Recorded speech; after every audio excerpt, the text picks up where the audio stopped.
السلام علیکم دوستو، کیسے ہو آپ سب؟ میں ہوں عریج اور آپ ہیں اس وقت میرے یوٹیوب چینل عریشہ ناولز پہ۔ تو چلیے سٹارٹ کرتے ہیں ہم ایپیسوڈ۔ آلریڈی 12 بج چکے ہیں تو ایپیسوڈ آتے آتے 1 بج جائے گا، تو ہم جلدی سے سٹارٹ کرتے ہیں آج کے ایپیسوڈ۔ Let's start. مرمے کا احسان، قسط نمبر 92، تحریر عریج شاہ۔ رسل بھائی، زلیخا آنٹی نے ایسا کیوں کیا؟ ہم نے تو انہیں اتنی عزت دی تھی، اتنی محبت دی تھی، اتنے اچھے سے انہیں اپنی فیملی میں ویلکم کیا تھا۔ انہیں ایسا نہیں کرنا چاہیے تھا نا، ہم نے ان پر یقین کیا تھا۔ وہ رسل سے پوچھ رہی تھی، جبکہ رسل اس کے اپنے دماغ میں بھی تو یہی چند سوال تھے۔ میں نے ان کے بارے میں ساری انفارمیشن نکلوائی تھی۔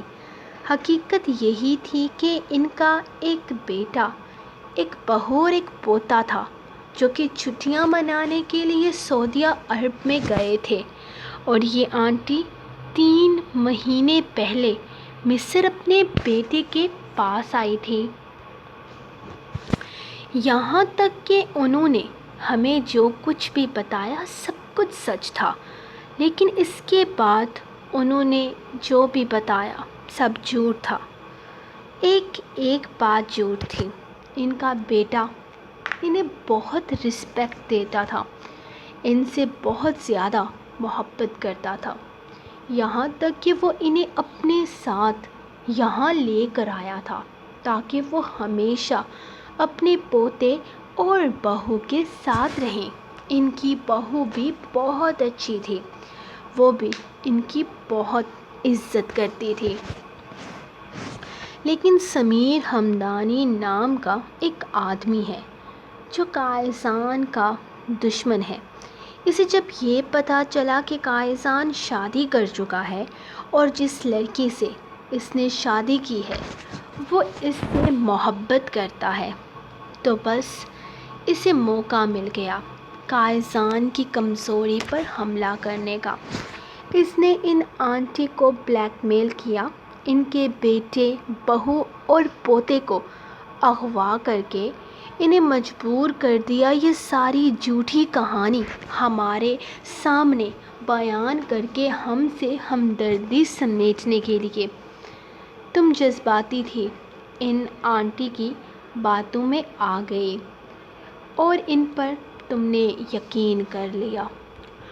آنٹی نے تمہاری جان بچا کر تمہارا یقین خود پر اور مضبوطی سے قائم کر لیا۔ اس کے بعد وہی ہوا جو ان کا پلان تھا۔ کائسان بھی ان آنٹی پر یقین کر چکا تھا۔ اسے بھی یہی لگ رہا تھا کہ وہ ایک اچھی اور نیک عورت ہیں، لیکن اصل کہانی تو کچھ اور ہی تھی۔ انہوں نے ڈبلیو کو بہت خطرناک زہر دیا ہے، اتنا خطرناک کہ ڈبلیو کی جان جا سکتی ہے۔ ڈبلیو کو بے ہوش کر کے وہ تمہیں بھی بے ہوش کر کے اغوا کروانے والوں کی مدد کر چکی تھی۔ اس کے بدلے ان کے بیٹے، بہو اور پوتے کو آزاد چھوڑ دیا گیا، حالانکہ کائسان نے ان سے وعدہ کیا تھا کہ وہ کسی کو کچھ نہیں ہونے دے گا۔ وہ کائسان پر یقین بھی تو کر سکتی تھی، لیکن نہیں، انہیں کائسان سے کہیں زیادہ سمیر ہمدانی پر یقین تھا۔ وہ سمجھ ہی نہیں سکی کہ سمیر ہمدانی نے ان کے پوتے، بہو اور بیٹے کو اسی لیے تو اغوا کیا ہے تاکہ وہ انہیں ڈسٹرب کر سکے، انہیں مینٹلی طور پر ٹارچر کر سکے، اور وہ بری طرح سے ٹارچر ہو چکی تھی۔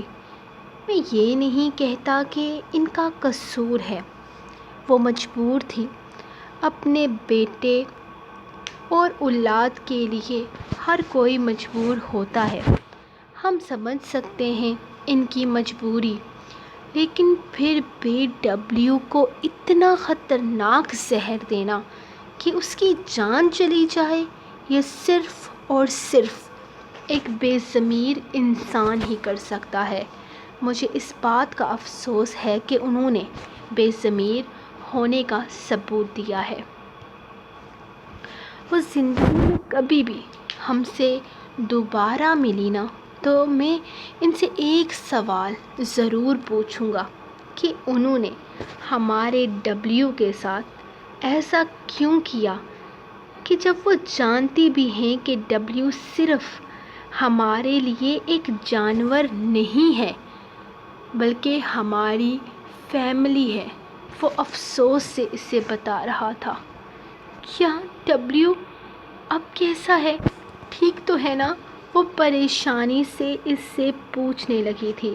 ڈبلیو کی حالت کا سوچ کر اسے رونا آنے لگا تھا۔ ڈبلیو کو ہم اپنے ساتھ ہی اس ملک میں لے کر آئے ہیں۔ ہم اسے وہاں پیچھے چھوڑ نہیں سکتے تھے۔ اسے علاج کی ضرورت تھی۔ اس وقت بھی اس کا علاج ہو رہا ہے۔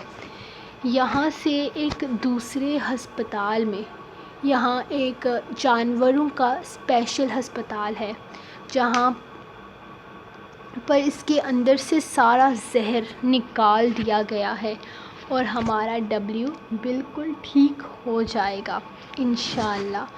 ہمارے ڈبلیو کو کچھ نہیں ہوگا، تمہیں فکر کرنے کی ضرورت نہیں۔ میں رفیل سے رابطے میں ہوں، وہ اسے یقین دلا رہا تھا، جبکہ ڈبلیو کا سن کر وہ پریشان ہو رہی تھی۔ تم تھوڑی دیر آرام کرو، وہ تھوڑی ہی دیر میں تمہیں ڈسچارج کر دیں گے۔ ہم آج ہی مصر واپس چلے جائیں گے۔ ہم یہاں پر نہیں رہ سکتے۔ یہاں پر ہماری زندگی بہت مشکل ہے۔ وہ اسے سمجھاتے ہوئے اس کے قریب سے اٹھ کر باہر جانے لگا تھا۔ کائسان کو چوٹ تو نہیں لگی؟ اس نے اچانک ہی رسل سے سوال کیا تھا۔ تو وہ واپس اس کے پاس پلٹ آیا۔ ہاں، اس کے ہاتھ پر تھوڑی سی چوٹ لگی تو ہے، لیکن تم جانتی ہو نا، وہ اپنی پرواہ نہیں کرتا۔ اب واپس آ کر تمہیں ڈبلیو کو بھی سنبھالنا ہوگا اور کائسان کو بھی۔ کائسان کے بارے میں سوال کرنا رسل کو بہت خوش کر گیا تھا، اسی لیے مسکرا کر اسے جواب دیتے ہوئے بولا، خیال تو میں رکھ لوں گی رسل بھائی۔ وہ کچھ کہتے کہتے رک گئی تھی، جبکہ رسل جیسے اس کے دل کی بات کو سمجھ گیا تھا۔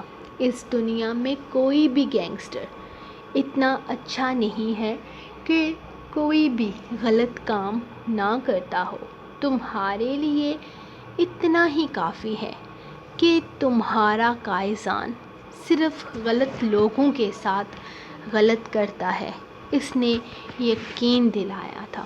میں جانتی ہوں رسل بھائی، وہ صرف غلط لوگوں کے ساتھ غلط کرتے ہیں، مجھے ان پر یقین ہے، لیکن وہ جو سب میں نے اپنی آنکھوں سے دیکھا، اس کی آنکھوں سے پانی بہنے لگا تھا، آواز جیسے گلے میں دب گئی تھی۔ میں تم سے وعدہ کرتا ہوں کہ تم آئندہ وہ سب کچھ نہیں دیکھو گے۔ وہ سب کچھ تمہاری زندگی سے بہت دور رہے گا۔ ہاں، لیکن کائسان کا اعتبار کبھی مت کھونا۔ تم اس کے لیے جینے کی وجہ ہو۔ وہ خود کو کھو سکتا ہے لیکن تمہیں نہیں۔ وہ اسے سمجھا رہا تھا، جبکہ اپنے آنسو صاف کرتی وہ صرف ہاں میں سر ہلا گئی تھی۔ یار کائسان، یہ ہسپتال کے لوگ بھی نا میرے جاہل ہیں۔ وہ ڈبلیو کو اندر ہی نہیں آنے دے رہے۔ وہ اپنی ممی سے ملنے کے لیے اتنا بے قرار ہے کہ حد نہیں، لیکن ان لوگوں نے بھی نا عجیب سی ضد باندھ رکھی ہے۔ بس ایک ہی بات، کوئی جانور ہسپتال کے اندر داخل نہیں ہو سکتا۔ اور پھر ان لوگوں کے ڈرامے دیکھو، جب تک میں اسے باندھ کر نہیں آیا تب تک ان لوگوں نے مجھے اندر نہیں آنے دیا۔ حد نہیں ہو گئی؟ کہتے ہیں ہمارا ڈبلیو خون خوار جانور ہے۔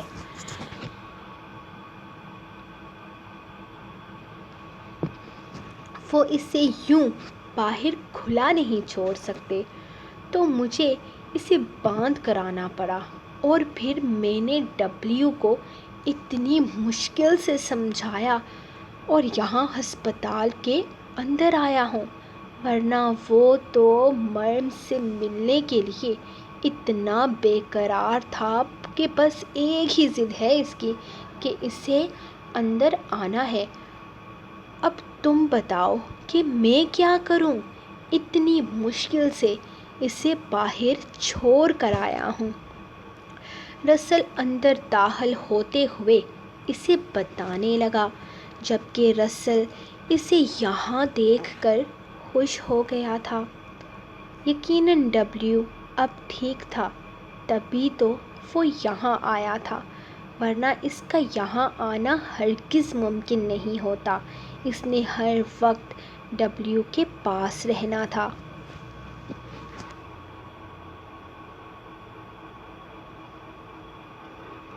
صبح وہ مرم کو دیکھنے کے لیے ہسپتال آیا تھا اور اسے دیکھ کر واپس چلا گیا تھا، کیونکہ ڈبلیو کا دوسرے ہسپتال میں علاج جاری تھا اور وہ علاج کے دوران اسے چھوڑ نہیں سکتا تھا۔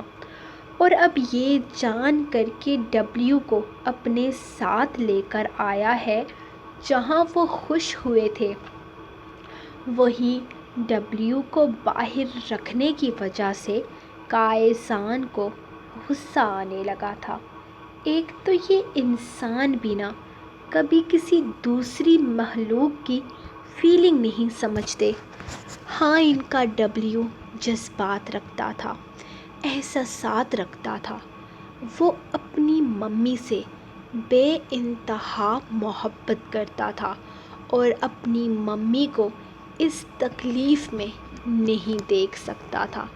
لیکن یہ ہسپتال کے لوگوں نے کون سا ان کی کوئی بات سمجھنی تھی؟ وہ تو شکر تھا کہ مرم کو بھی وہ اگلے 15 منٹ میں یہاں سے ڈسچارج کرنے والے تھے۔ یہاں سے وہ سیدھے اپنے پرائیویٹ جیٹ والی جگہ پر جانے والے تھے اور وہاں سے سیدھے مصر۔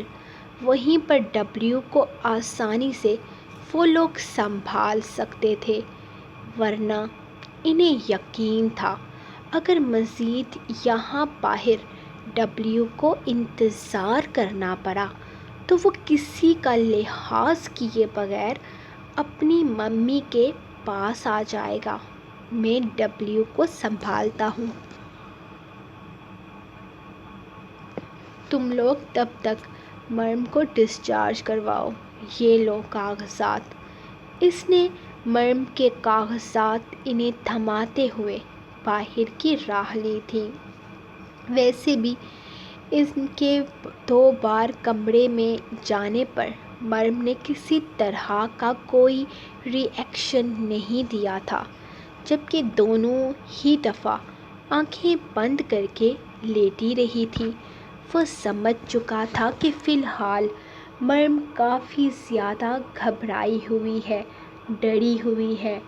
شاید وہ ابھی خود کو اس سچویشن سے باہر نہیں نکال پا رہی، اسی لیے وہ بھی اسے ڈسٹرب نہیں کر رہا تھا۔ جبکہ رسل کافی حد تک ساری سچویشن کو سمجھ چکا تھا، اسی لیے اس نے کائسان کو یہی کہا تھا کہ فی الحال وہ مرم کو ان کے حال پر چھوڑ دے۔ اس کے لیے اتنا ہی کافی تھا کہ مرم اس سے بے تحاشا محبت کرتی ہے اور وہ اس پر حملہ اور وہ اس پر یقین کرتی ہے۔ ہاں، لیکن وہ اس سے کچھ سوال پوچھے گی اور بہتری اسی میں ہے کہ کائسان اپنی ماضی اس کے سامنے کھول دے، اور کائسان نے بھی اب اس سے مزید کچھ بھی نہ چھپانے کا فیصلہ تو کر ہی لیا تھا۔ ارے ارے ارے میرا بچہ، اتنا غصہ! وہ تیزی سے باہر آیا تھا جہاں ڈبلیو باہر وہ لوہے کی زنجیر توڑ چکا تھا جس کے ساتھ رسل اسے باندھ کر گیا تھا۔ یقیناً اس وقت وہ بہت غصے میں تھا۔ اگر کائسان یہاں نہ آتا تو شاید وہ کسی کو بھی نقصان پہنچا سکتا تھا۔ اسے آتے دیکھ وہ فوراً اس کے پاس آ گیا تھا، جبکہ ڈبلیو بھی خاموشی سے ریلیکس ہوتا اس کے پیروں پر اپنی زبان پھیرنے لگا تھا۔ تمہاری ممی بالکل ٹھیک ہے، اور تھوڑی ہی دیر میں ہم اسے ڈسچارج کروائیں گے۔ جہاز میں تم اس سے خوب ساری باتیں کرنا، مستیاں کرنا، پیار کرنا۔ وہ پیار سے اس کے بال سہلاتے ہوئے بولا تھا۔ اسے ٹھیک ٹھاک اپنے پیروں پر چلتے دیکھ کر وہ بہت خوش تھا۔ یہ سچ تھا کہ اس نے سوچا تھا کہ شاید ڈبلیو کا بچنا اب ممکن نہیں ہوگا، کیونکہ ڈبلیو کی حالت بہت زیادہ بگڑ گئی تھی۔ اسے یہی لگتا تھا کہ شاید وہ اپنے ڈبلیو کو کھو دے گا، لیکن ایسا نہیں ہوا۔ اس کا ڈبلیو ٹھیک تھا اور اس کے لیے اتنا ہی کافی تھا۔ وہ اسی خوشی کے ساتھ مستیاں کر رہا تھا۔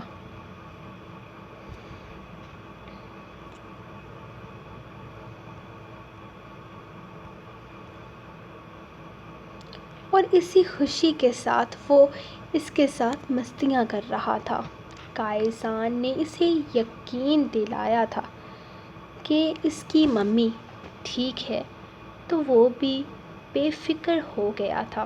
وہ کسی کی بات کو سمجھے یا نہ سمجھے، وہ کائسان کی باتوں کو بہت اچھے طریقے سے سمجھ جاتا تھا۔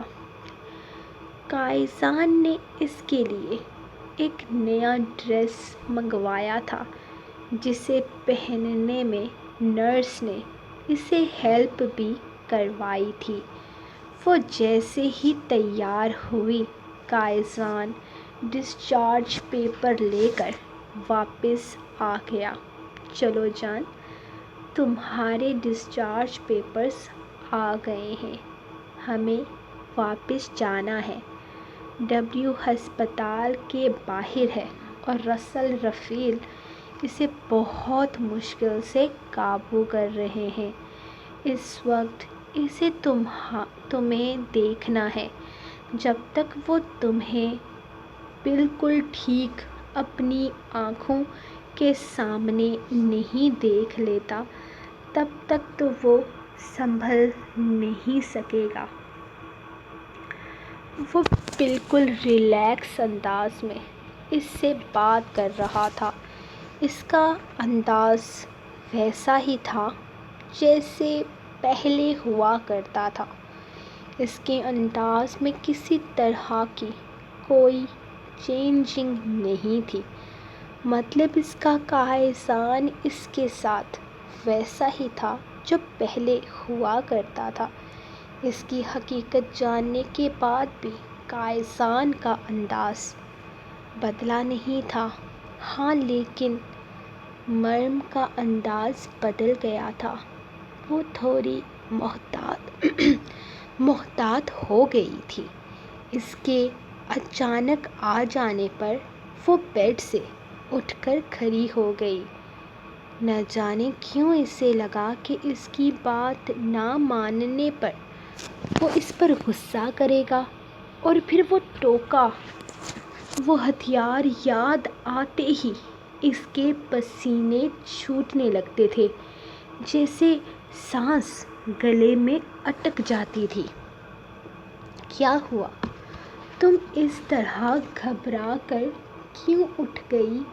یار اتنی بھی جلدی نہیں ہے، ہم آرام سے چلیں گے، وہ پیار سے اس کا چہرہ تھامتے ہوئے بولا تھا، جبکہ نرس کو اپنے کاموں میں مصروف پا کر اس کے لبوں پر جھکتے ہوئے اس نے ایک شوخ جسارت بھی کی تھی، جس پر اس نے نرس کی طرف دیکھا جو اپنے کام میں بری طرح سے الجھی ہوئی تھی۔